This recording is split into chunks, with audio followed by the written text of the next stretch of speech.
Film ini mengajak kita untuk menyinggahi suatu masa di mana manusia dapat melakukan dream sharing, yaitu berbagi mimpi. Saat itu, manusia telah menciptakan sebuah teknologi yang membuat sebuah mimpi bisa diakses oleh lebih dari satu orang. Melalui teknologi tersebut, beberapa orang dapat mengalami dan berbagi mimpi yang sama. Dominic Cobb dan timnya merupakan seorang ekstraktor. Ekstraktor adalah sebutan bagi sekelompok orang yang memanfaatkan dream sharing untuk melakukan pekerjaan berjenis spionase. Sederhananya, Cobb dan timnya mengambil ide atau informasi berharga dari seorang target. Mereka melakukan itu dengan cara memasuki alam bawah sadar si target. Dengan demikian, target tersebut tidak akan menyadari apa yang telah dialaminya karena ia merasa hanya sedang bermimpi. Pada awal cerita, kita menemukan Cobb dan timnya tengah melakukan pekerjaan mereka. Mereka menargetkan seorang pengusaha kaya bernama Saito. Cobb dan timnya hampir berhasil mendapatkan ide atau informasi dari Saito. Tetapi salah satu rekan Cobb yang bernama Nash berkhianat. Hal ini membuat Saito menyadari apa yang hendak dilakukan Cobb saat mereka bertemu dalam mimpi.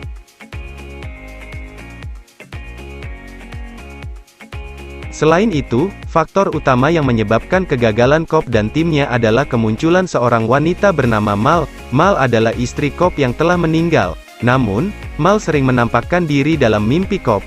Hal ini karena Cobb sendiri menyimpan proyeksi sosok Mal dalam ruang di alam bawah sadar yang mustahil dihilangkan, yaitu kenangan. Setelah gagal melakukan pekerjaannya terhadap Saito, Cobb dan timnya bermaksud pergi dan melarikan diri. Namun, Saito justru menemuinya dan menawarkan sebuah kerjasama dengannya. Saito mengakui kehebatan Cobb dan timnya dan ia ingin menyewa mereka untuk melakukan sesuatu dengan target seseorang bernama Robert Fisher.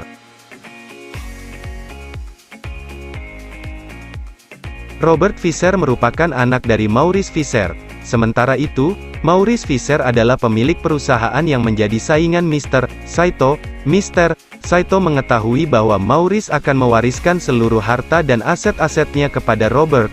Maka, Saito menginginkan agar Cobb dan timnya menanamkan sebuah keyakinan kepada Robert untuk membubarkan perusahaan milik ayahnya. Dengan demikian, perusahaan milik Maurice tidak akan menjadi saingan Mr. Saito lagi. Mr. Saito juga mengetahui masa lalu Cobb yang menjadi tersangka atas tindakan bunuh diri Mal. Maka, Saito berjanji akan menghapuskan status kriminal Cobb dan rekan-rekannya apabila Cobb bersedia menerima tawarannya dan berhasil melakukan pekerjaannya. Cobb menerima tawaran Mr. Saito dan mulai mengumpulkan timnya. Saat ini, ia telah memiliki Arthur sebagai rekannya. Arthur bertindak sebagai penyedia segala kebutuhan yang berhubungan dengan misi-misi Cobb dan timnya. Kemudian, seseorang bernama Eames yang ahli menyamar. Biasanya, Eames bertugas mencuri identitas orang dekat target dan menggunakan identitas tersebut untuk memengaruhi target. Selain itu, Cobb juga memiliki rekan bernama Yusuf yang merupakan seorang ahli kimia. Yusuf bertugas menyediakan ramuan yang dapat membuat mereka tertidur dan memasuki alam mimpi yang sama. Sayangnya, Cobb telah kehilangan Nash yang merupakan seorang arsitek dan bertugas mendesain mimpi atau membangun alam bawah sadar yang akan mereka masuki bersama. Untuk itu, Cobb lalu menemui Profesor Stephen Miles, yang selama ini menjadi mentor sekaligus ayah mertuanya. Miles lalu merekomendasikan seorang gadis bernama Ariadne untuk memegang posisi arsitek dalam tim Cobb. Cobb meminta Ariadne menggambar sebuah labirin untuk mengetesnya. Cobb akan menerima Ariadne sebagai rekan jika gadis itu mampu menggambar labirin yang tidak dapat dipecahkan oleh Cobb. Tidak lama, Ariadne pun lulus dan bergabung dengan Cobb dan timnya. Setelah itu, Cobb dan timnya mulai melakukan berbagai persiapan untuk misi mereka. Mereka berencana untuk memasuki alam bawah sadar Robert dan membawanya ke dalam mimpi lapisan ketiga. Rekan-rekan Cobb mulai melakukan pekerjaannya masing-masing. Cobb juga memberi beberapa masukan kepada Ariadne berkenaan dengan desain mimpi yang akan dibuatnya.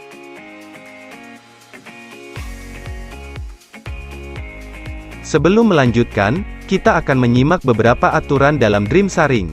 Pertama, 5 menit dalam dunia nyata sama dengan 1 jam dalam dunia mimpi. Kedua, seorang arsitek mimpi tidak boleh mendesain alam mimpi menggunakan seluruh aspek realita yang diketahuinya karena hal itu dapat menimbulkan kebingungan. Ketiga, dalam kasus biasa, mati dalam mimpi berarti terbangun dalam dunia nyata. Namun, dalam mimpi lapis ketiga, kematian berisiko melemparkan seseorang ke dalam limbo, yaitu alam bawah sadar tanpa batas yang berpotensi membuat seseorang lupa bahwa dirinya masih bermimpi.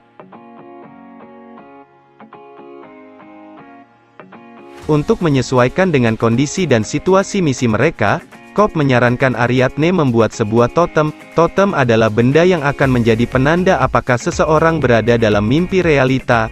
Karena totem ini bersifat personal, setiap orang yang berprofesi sebagai ekstraktor biasanya memiliki totemnya masing-masing. Cobb sendiri memiliki sebuah gasing sebagai totemnya. Jika gasing tersebut berputar dan stabil terus-menerus, Cobb masih bermimpi. Namun, jika gasing itu berputar dan kehilangan keseimbangannya lalu berhenti dalam periode yang normal, Cobb telah bangun dan berada di dunia nyata. Selain itu, jika sebelumnya mereka membunuh proyeksi dalam mimpi untuk membangunkan diri dan kembali ke realita, kali ini mereka menggunakan sebuah sentakan yang disebut dengan istilah kick. Setelah semuanya siap, Cobb dan timnya bersama Mer, Saito memulai misi tersebut. Mereka menyusup dalam sebuah pesawat yang mengangkut jasad Maurice. Robert Fisher juga menaiki pesawat itu sebagai penumpang.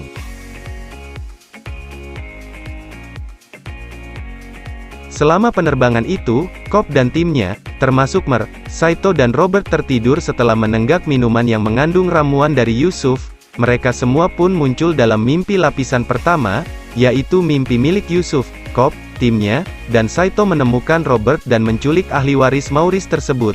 Namun, sekelompok pasukan bersenjata tiba-tiba muncul dan menembaki mereka.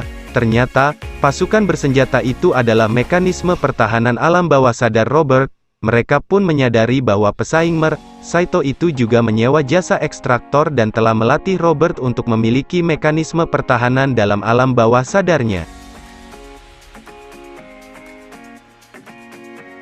Dalam penyerangan tersebut, Mer, Saito terluka. Cobb mengatakan bahwa Saito tidak boleh mati dalam mimpi kali ini. Kuatnya ramuan pembius milik Yusuf menyebabkan mereka tidak akan terbangun mati kali ini, tetapi justru akan terpelosok ke dalam limbo. Misi pun harus terus berlanjut. Dalam mimpi lapisan pertama itu, Eames menyamar sebagai paman Robert yang bernama Browning. Ia mengatakan agar Robert mempertimbangkan kembali keinginan ayahnya. Lalu, mereka kembali membius Robert Fisher dan masuk dalam mimpi lapisan kedua, yaitu mimpi milik Arthur. Kini, mereka telah berada dalam sebuah hotel. Cobb menemui Robert dan mengatakan bahwa Browning lah yang menculik Robert. Cobb juga meyakinkan bahwa ia adalah pelindung dalam mimpi Robert. Sebenarnya, misi Cobb dan timnya hampir berhasil saat itu. Mereka pun kembali membius Robert dan masuk dalam mimpi lapis ketiga, yaitu mimpi milik Eames. Kini, mereka berada di sebuah rumah sakit pada musim dingin. Menurut rencana, Robert akan menemui proyeksi ayahnya di tempat ini, tetapi pasukan pertahanan alam bawah sadar Robert muncul kembali dan menyerang mereka. Sementara itu, Yusuf yang mengemudikan van di mimpi lapis pertama mengalami kecelakaan.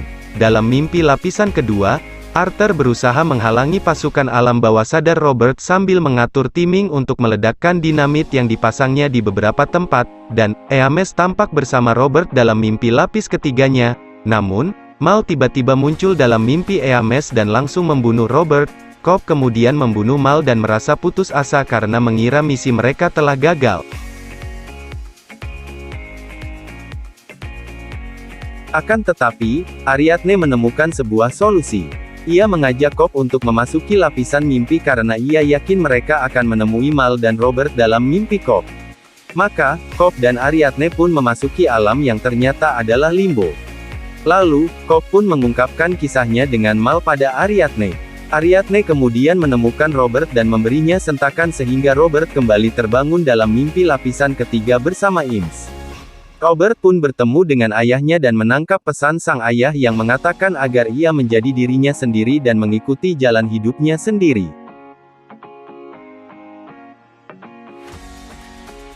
Arthur menemukan timing yang tepat dan meledakkan dinamitnya. Hal itu membuat seluruh alam mimpi mendapatkan sentakan sehingga semuanya, kecuali Saito dan Cobb terbangun kembali di alam mimpi pertama milik Yusuf. Saito tidak mampu bertahan dari lukanya. Cobb rupanya mengetahui hal ini, oleh karena itu, Cobb memutuskan untuk menyusul Saito ke dalam limbo.